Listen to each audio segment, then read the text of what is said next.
मराठी भाषा गौरव दिन कोणत्या महिन्यात साजरा केला जातो? ऑप्शन्स: जानेवारी, फेब्रुवारी, मार्च, एप्रिल. या प्रश्नाचं उत्तर आहे फेब्रुवारी. नेक्स्ट, जागतिक मराठी परिषद 2026 मध्ये कोणत्या विषयावर भर देण्यात आला?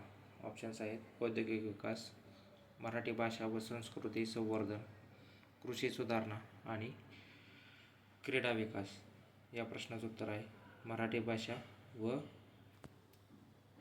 संस्कृती संवर्धन. त्यानंतर, खानदेश एक्सप्रेसवे प्रकल्पाचा मुख्य उद्देश काय आहे? ऑप्शन्स: पर्यटन वाढ, जलसंधारण, प्रादेशिक संपर्क सुधारणा आणि शिक्षण सुविधा. या प्रश्नाचं उत्तर आहे प्रादेशिक संपर्क सुधारणा. त्यानंतर, उमेद अभियान प्रामुख्याने कोणत्या घटकाशी संबंधित आहे? ऑप्शन्स: युवक रोजगार, महिला बचत गट, शेतकरी आणि उद्योगपती. या प्रश्नाचं उत्तर आहे महिला बचत गट. त्यानंतर, RTO कार्यवाही मुख्यत्वे कोणत्या नियमांशी संबंधित होती? ऑप्शन्स: पर्यावरण नियम, वाहतूक नियम, कर नियम आणि शिक्षण नियम. या प्रश्नाचं उत्तर आहे वाहतूक नियम. त्यानंतर, मराठी भाषा गौरव दिन महाराष्ट्राशिवाय कोणत्या राज्यात साजरा केला जातो? ऑप्शन्स: गुजरात, गोवा, मध्य प्रदेश व राजस्थान. या प्रश्नाचं उत्तर आहे गोवा. त्यानंतर, खानदेश प्रदेश महाराष्ट्राच्या कोणत्या भागात आहे? कोकण, उत्तर महाराष्ट्र, विदर्भ व मराठवाडा. या प्रश्नाचं उत्तर आहे उत्तर महाराष्ट्र. त्यानंतर, उमेद अभियान कोणत्या विभागामार्फत राबवले जाते? ऑप्शन्स: महिला व बालविकास, ग्रामविकास, शिक्षण व उद्योग. या प्रश्नाचं उत्तर आहे ग्रामविकास. त्यानंतर, मराठी भाषा गौरव दिन साजरा करण्यामागील उद्देश काय आहे? ऑप्शन्स: आर्थिक विकास, क्रीडा प्रोत्साहन, मराठी भाषा सन्मान व प्रसार आणि पर्यावरण संरक्षण. या प्रश्नाचं उत्तर आहे मराठी भाषा सन्मान व प्रसार. त्यानंतर, खानदेश एक्सप्रेसवे कोणत्या महामार्गाशी जोडला जाणार आहे? ऑप्शन्स: मुंबई पुणे एक्सप्रेसवे, समृद्धी महामार्ग, दिल्ली मुंबई एक्सप्रेसवे आणि गोल्डन क्वाड्रिलॅटरल. या प्रश्नाचं उत्तर आहे समृद्धी महामार्ग. त्यानंतर, 1 फेब्रुवारी रोजी भारतात दरवर्षी काय सादर केले जाते? ऑप्शन्स: जनगणना, केंद्रीय अर्थसंकल्प, राज्य अर्थसंकल्प आणि पंचवार्षिक योजना. या प्रश्नाचं उत्तर आहे केंद्रीय अर्थसंकल्प. त्यानंतर, उमेद अभियानाचा लाभ कोणाला होतो?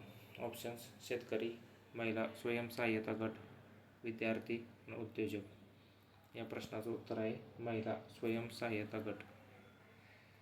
त्यानंतर, RTOचा पूर्ण अर्थ काय आहे? Options: regional transport office, road traffic organisation, railway transport office आणि रोड ट्रान्सपोर्ट ऑर्डर. या प्रश्नाचं उत्तर आहे रिजनल ट्रान्सपोर्ट ऑफिस. त्यानंतर, मराठी भाषा गौरव दिन कोणत्या साहित्यिकाशी संबंधित आहे? ऑप्शन्स: पु ल देशपांडे, कुसुमाग्रज, वि स खांडेकर, ग दि माडगूळकर. या प्रश्नाचं उत्तर आहे कुसुमाग्रज. त्यानंतर, खानदेश एक्सप्रेसवे प्रकल्पामुळे कोणत्या क्षेत्राला चालना मिळेल? ऑप्शन्स: उद्योग व व्यवसाय, आरोग्य, शिक्षण आणि संरक्षण. या प्रश्नाचं उत्तर आहे उद्योग व व्यापार. त्यानंतर, उमेद अभियानाची अंमलबजावणी कोणत्या स्तरावर केली जाते? ऑप्शन्स: केंद्र सरकार, राज्य सरकार, ग्रामपंचायत स्तर व जिल्हा परिषद स्तर. या प्रश्नाचं उत्तर आहे राज्य सरकार. त्यानंतर, RTO कारवाई प्रामुख्याने कोणत्या वाहन चालकांवर झाली? ट्रॅक्टर चालक, दुचाकीस्वार, बस चालक व ट्रक चालक. या प्रश्नाचं उत्तर आहे दुचाकीस्वार. मराठी भाषा गौरव दिनाचा संबंध कोणत्या क्षेत्राशी आहे? ऑप्शन्स क्रीडा, साहित्य, उद्योग व विज्ञान. या प्रश्नाचं उत्तर आहे साहित्य. खानदेश एक्सप्रेसवे कोणत्या 2 प्रदेशांना जोडतो? ऑप्शन्स कोकण, विदर्भ, उत्तर महाराष्ट्र, मराठवाडा, पुणे, मुंबई आणि सातारा, कोल्हापूर. या प्रश्नाचं उत्तर आहे उत्तर महाराष्ट्र व मराठवाडा. उमेद अभियानाचा उद्देश काय आहे? ऑप्शन्स महिला आर्थिक सक्षमीकरण, पायाभूत सुविधा, जलसंधारण व पर्यटन. या प्रश्नाचं उत्तर आहे महिला आर्थिक सक्षमीकरण. त्यानंतर RTO संबंधित नियम कोणत्या मंत्रालयाशी संबंधित आहेत? ऑप्शन्स शिक्षण मंत्रालय, परिवहन मंत्रालय, कृषी मंत्रालय आणि आरोग्य मंत्रालय. या प्रश्नाचं उत्तर आहे परिवहन मंत्रालय. त्यानंतर मराठी भाषा गौरव दिन साजरा करण्याची परंपरा कधीपासून सुरू झाली? ऑप्शन्स 1960, 1980, 1991 आणि 2000.